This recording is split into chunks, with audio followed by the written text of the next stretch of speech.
بسم اللہ الرحمن الرحیم۔ ایک سوال آیا ہے کہ آیا چہرہ وغیرہ کی سرجری کروانا کیسا ہے؟ اس کا جواب یہ ہے کہ خوبصورتی کے لیے اس طرح کی سرجری کروانا یہ جائز نہیں ہے کہ جس سے جو ہے نا انسان کے جسم کی تراش خراش ہو،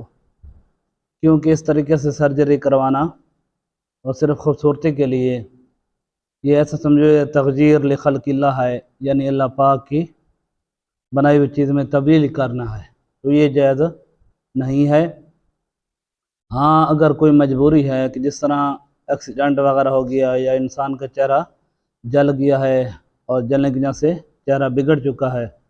تو اس وجہ سے اگر کوئی سرجری کرواتا ہے علاج کے طور پر تو اس میں کوئی حرج نہیں ہے۔ باقی وضاحت کے ساتھ بھی یہی لکھا ہوا ہے کتب کے اندر کہ علاجاً اور قصاصاً یہ جو ہے نا تراش خراش کی جا سکتی ہے یا انسان کے اعضاء کو کاٹا جا سکتا ہے، ورنہ ابو داؤد شریف کی حدیث پاک ہے ینہانا عن المصلۃ کہ مصلح کرنے سے منع فرمایا گیا ہے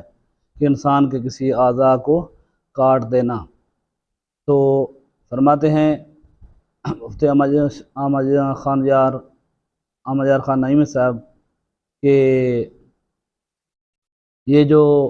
علاجاً اور قصاصاً کسی کا عضو کاٹنا ہے تو یہ مصلح کے حکم میں نہیں آتا،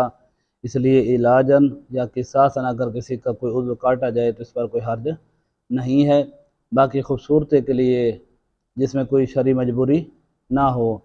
تو پھر کسی عضو کو کاٹنا یہ مصلح کے حکم میں ہے اور تغیر لخلق اللہ ہے، اس لیے وہ کام